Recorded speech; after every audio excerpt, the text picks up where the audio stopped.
No capítulo 3, determinamos perfis de temperatura em sistemas relativamente simples.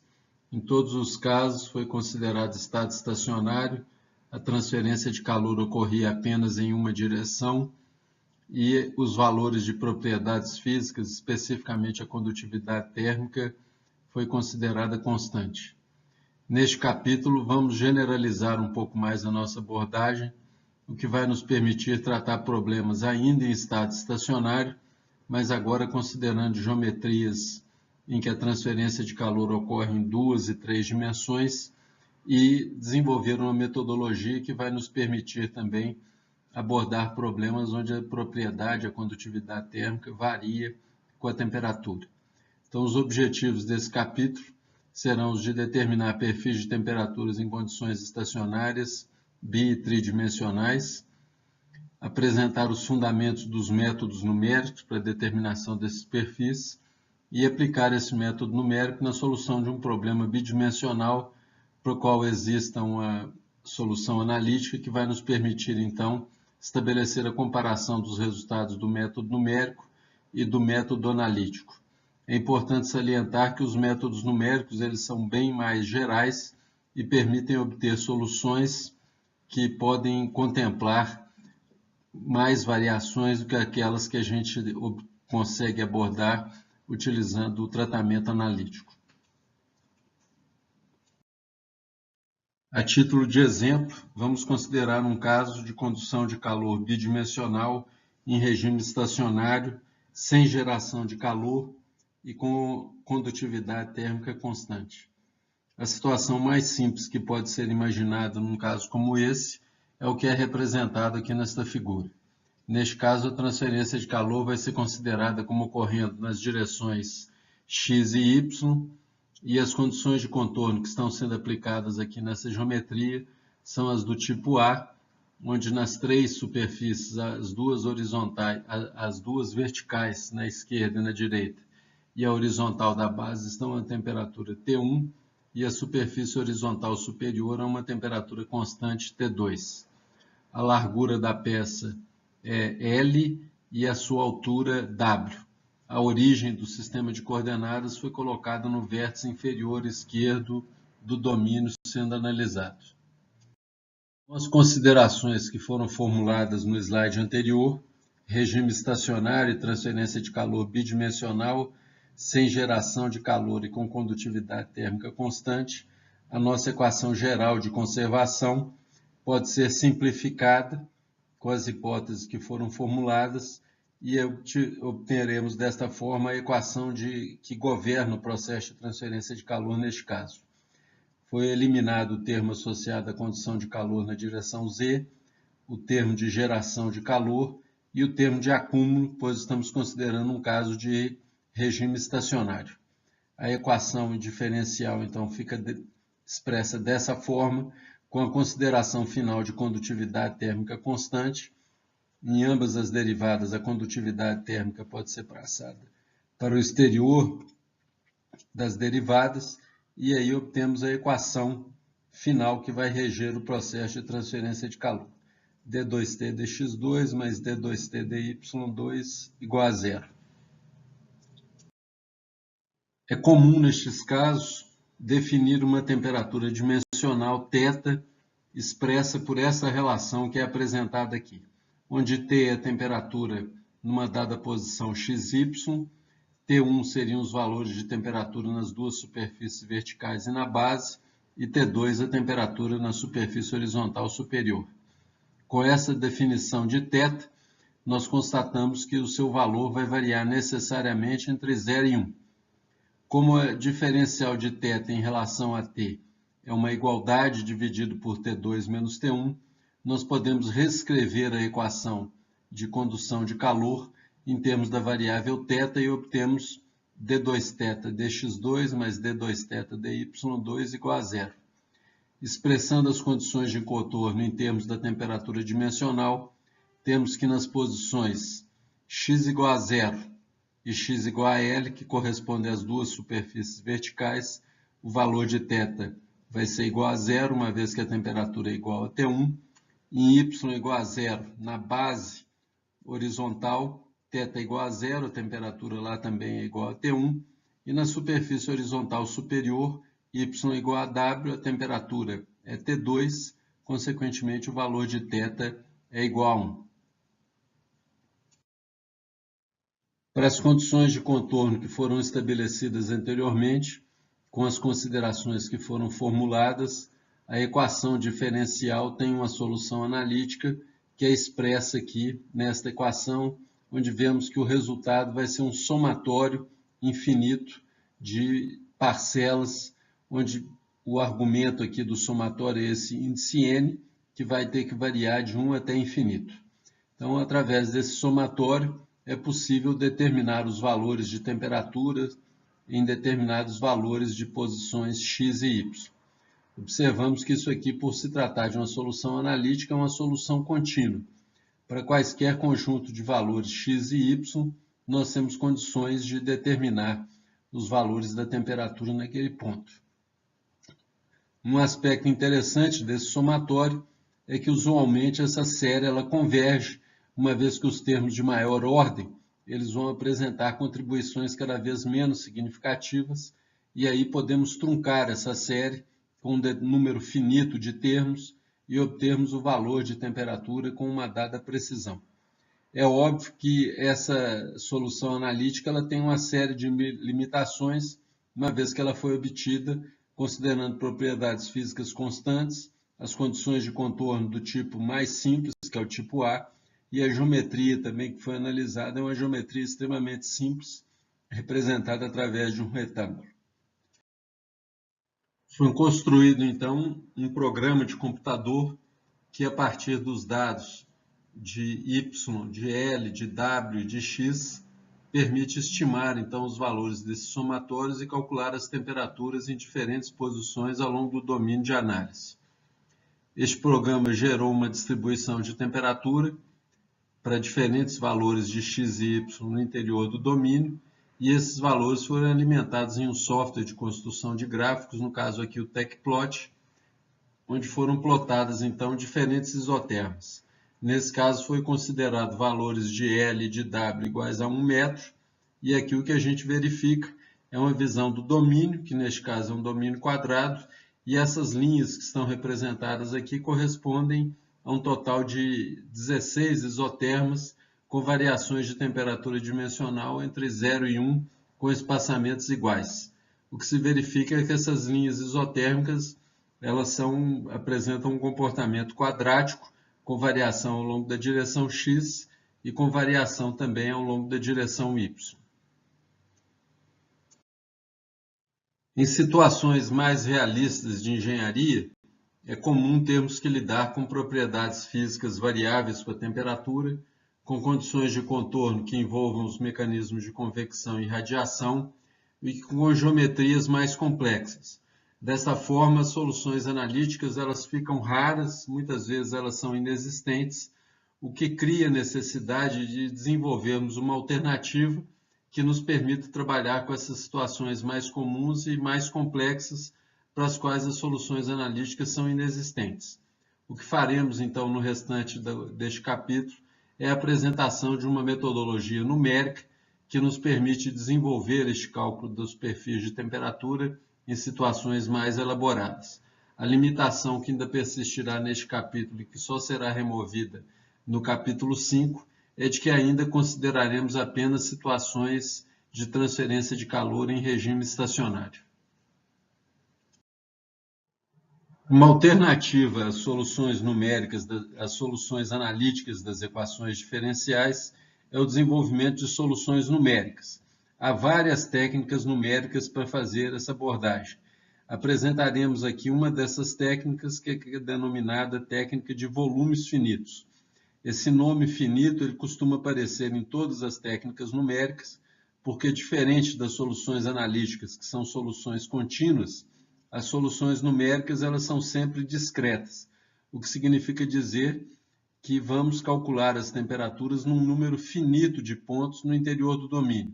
Esse número finito pode ser um número bem grande, mas vai sempre ser um valor finito ao longo do interior do domínio, diferente das soluções analíticas, onde quaisquer que sejam as coordenadas dos pontos que forneçamos, nós conseguiremos determinar os valores correspondentes de temperatura. Todos os métodos numéricos de soluções de equações diferenciais, em particular o método de volume finito, de volumes finitos, eles envolvem o desenvolvimento de 3 etapas. A primeira delas é a discretização do domínio. Para isso, a gente divide o domínio em elementos de volume. A partir dessa discretização, nós vamos gerar equações de conservação de energia para os diferentes elementos de volume. Esse número de equações é igual ao número de elementos de volume em que dividimos o domínio. E a terceira etapa é a solução das equações de conservação. Um método que pode ser utilizado é o método de Gauss-Seidel. Todos os métodos que são utilizados nas soluções numéricas são métodos iterativos. Isso significa dizer que se parte de um chute inicial para a distribuição de temperaturas e esse chute vai sendo sucessivamente corrigido até que se obtenha uma solução convergida para o perfil de temperaturas a ser calculado. A seguir, nós vamos apresentar um exemplo de aplicação dessa técnica numérica para um domínio semelhante àquele que foi apresentado na solução analítica vista anteriormente. Como comentado anteriormente, a primeira etapa consiste na discretização do domínio. Do lado esquerdo, a gente tem uma visão do domínio a ser analisado, do lado esquerdo, uma representação esquemática deste mesmo domínio. A primeira etapa, então, nós dividiremos esse domínio num número de elementos de volume. No presente caso, por razões de conveniência do desenho, esse número de elementos de volume vai ser relativamente pequeno para facilitar o entendimento do processo, mas em situações realistas esse número pode ser bem grande e, através disso, conseguiremos a determinação do perfil de temperatura com um detalhamento bastante adequado à qualidade dos resultados que estamos desejando. O processo de discretização do domínio envolve inicialmente em superpor ao domínio uma malha, como a que está ilustrada aqui. No caso, como trata-se de uma geometria simples, nós colocamos a malha composta por linhas verticais e horizontais. O espaçamento entre essas linhas, aqui no desenho, está praticamente uniforme, mas isso não é necessário. Nós podemos utilizar um espaçamento não uniforme. Então, a primeira etapa é dividir esse domínio usando esta malha. Na interseção das linhas verticais e horizontais, nós vamos ter o que se chama de nós. Nesse sistema que está sendo analisado aqui, nós temos um total de 5 vezes 7 nós, ou seja, 35 nós. As temperaturas vão ser calculadas em cada um desses nós. Esses nós, então, eles são definidos exatamente nas interseções das linhas verticais com as horizontais, inclusive as linhas que estão, as interseções que ocorrem nas superfícies do domínio de nosso interesse. Notem que os nós que inserimos aqui, eles estão espaçados em distâncias ΔX e ΔY, e a segunda etapa agora é definir as dimensões ou definir os elementos de volume. O procedimento para determinar esses elementos de volume consiste agora em traçar linhas verticais e horizontais que passam exatamente nas posições que estão entre os nós, exatamente pelo meio das regiões entre os diferentes nós. Então, ao longo da vertical, para cada um desses nós, nós traçamos uma linha vertical que esteja exatamente equidistante dos nós. Fazemos isso tanto na direção vertical quanto na direção horizontal. Isso vai definir, então, os elementos de volume que vão estar com dimensões ΔX e ΔY, que vai ser espaçamento também entre os pontos nodais, conforme ilustrado a seguir. Nesta figura está ilustrado um elemento de volume interno. A configuração dele é destacada aqui em alaranjado. Vocês veem que esse elemento de volume ele tem ao centro um nó e ele é delimitado por essas linhas tracejadas verdes que vão definir os diferentes elementos de volume. Esse elemento de volume que foi destacado aqui é um elemento de volume genérico no interior do domínio. Nós observamos que nesse caso nós vamos ter 3 vezes 5 elementos de volume internos com essa configuração. Dependendo da posição desses elementos de volume, nós vamos ter algumas outras configurações diferentes que serão ilustradas a seguir.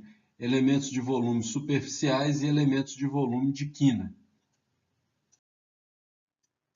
Nesta figura, então, temos um elemento de volume superficial. Neste caso, nós teremos 1, 2, 3, 4, 5, vezes 1, 2, 3. Nós teremos 15 elementos de volume superficiais ao longo das 4 faces que delimitam o domínio de nosso interesse.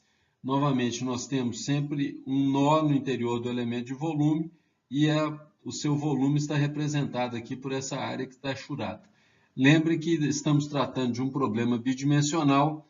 O mesmo procedimento que fizemos de discretização em 2 dimensões poderia ser feito em 3 dimensões, no caso, uma dimensão perpendicular à da tela do computador, onde utilizaríamos um espaçamento ΔZ. Por dificuldade de exposição do desenho, nós nos limitamos a uma abordagem bidimensional que é facilmente estendida para uma abordagem em 3 dimensões. O terceiro tipo de elemento de volume seria um elemento de volume de quina, neste caso, representado esquematicamente como mostrado aqui. Nessa situação que está sendo analisada, nós temos 4 elementos de volume de quina. A seguir, os balanços de energia para cada um desses elementos de volume serão desenvolvidos. Esses balanços de energia para cada um dos elementos de volume vai acabar gerando um sistema de equações lineares, onde as incógnitas serão as temperaturas nos diferentes nós. A solução desse sistema de equações lineares vai fornecer, então, as temperaturas nesses diferentes pontos nodais. É interessante observar que o número de equações é exatamente igual ao número de nós. Se a discretização for feita como a que está apresentada aqui, nós teremos um sistema composto por 35 equações com 35 incógnitas. Se tivéssemos utilizado uma discretização ou uma malha mais refinada, poderíamos chegar a situações onde tivéssemos, por exemplo, 100.000 elementos de volume com 100.000 incógnitas, que seriam as 100.000 temperaturas. Neste caso, teríamos que resolver um sistema de equações composto de 100.000 equações lineares. Obviamente que para proceder a esse tipo de solução é necessário um recurso computacional. Essa figura que está representada aqui procura agora dar uma visão tridimensional do domínio que estamos analisando. Para efeito de desenvolvimento das equações, vamos considerar uma profundidade unitária, na direção Z. Então, começaremos o balanço de energia para um elemento de volume interno, considerando que não há geração de calor. Nesse caso, a equação de conservação de energia, onde não há termo de geração nem de acúmulo, pois estamos concentrando a nossa atenção num sistema estacionário, a equação vai ser expressa em termos de taxa de entrada de energia menos taxa de saída de energia igual a zero. Neste caso, o nó central ele pode ser visualizado aqui com mais detalhe, nesse zoom que vamos dar. Para facilitar o desenvolvimento da equação, a gente cria um sistema de identificação dos nós, usando uma relação semelhante à que é utilizada em geometria analítica. A gente define as coordenadas dos pontos em termos de números inteiros, que vão estar associados à localização do ponto no interior do domínio. Então, aqui o elemento de volume que está representado aqui, ele tem no seu centro este nó. Nós estamos dizendo que esse nó vai ter coordenada mn, são números inteiros que estão associados à posição dos nós.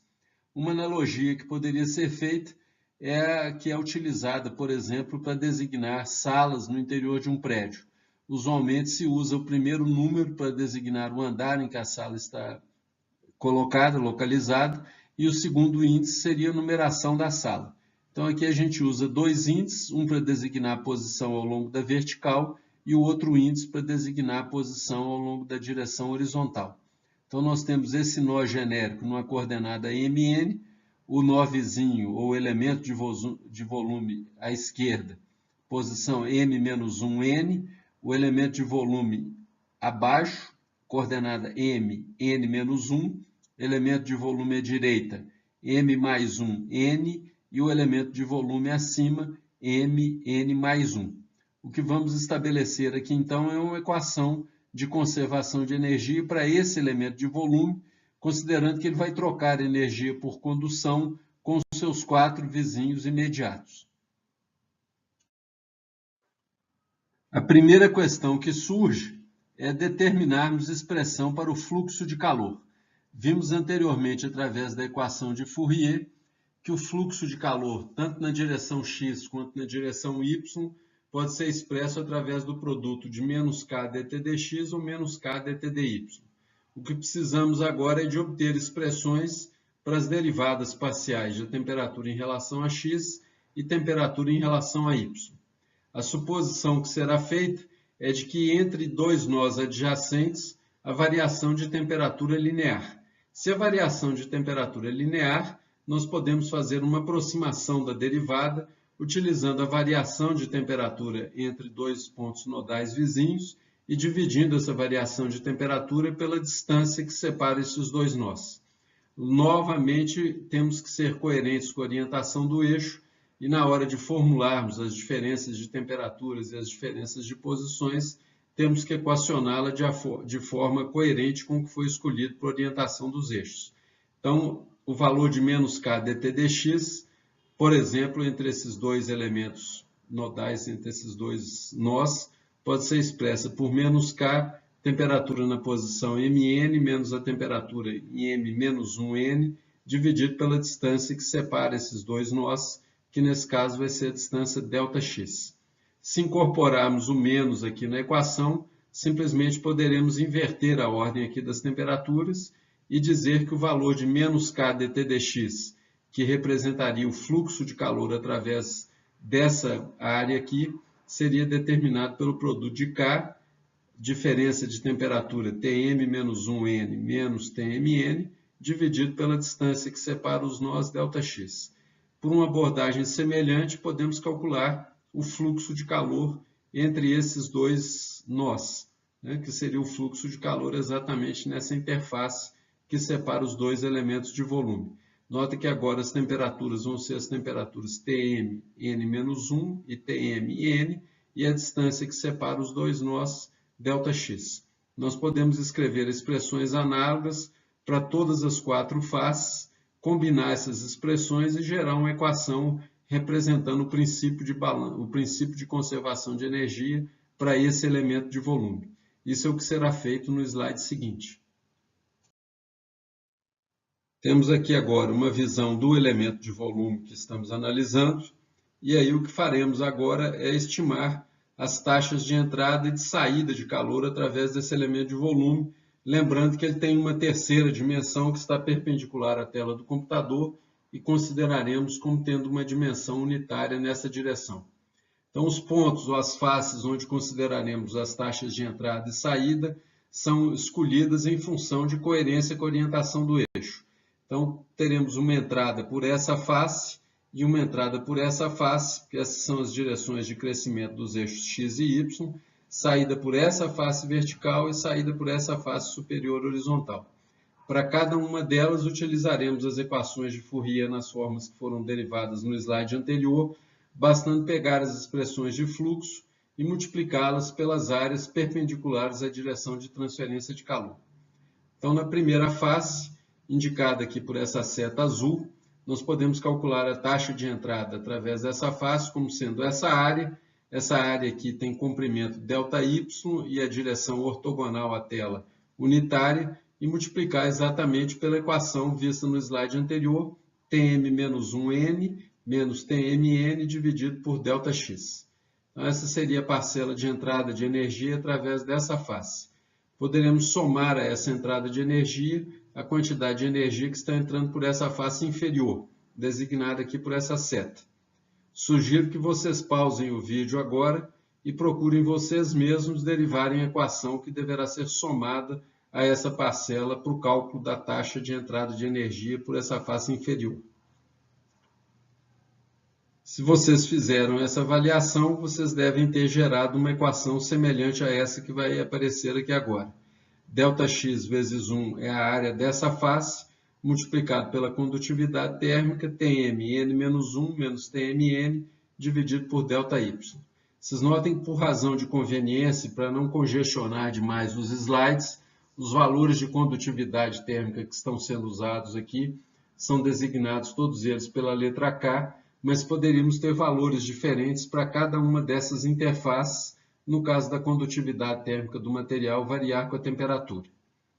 Uma vez calculadas as taxas de entrada, nós podemos calcular as taxas de saída de uma fórmula absolutamente análoga, só alterando os nós que estão envolvidos.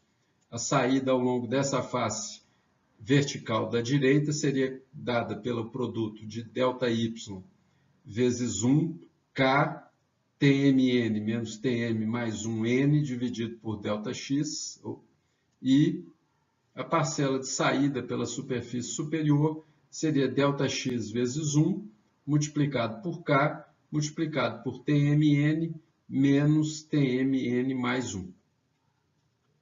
Então, as 4 parcelas a serem consideradas estão estabelecidas aqui. O próximo passo é combinar e escrever a equação de conservação em função de taxa de entrada menos taxa de saída de energia igual a zero. A equação final, então, é apresentada aqui, onde temos as taxas de entrada de energia e as taxas de saída.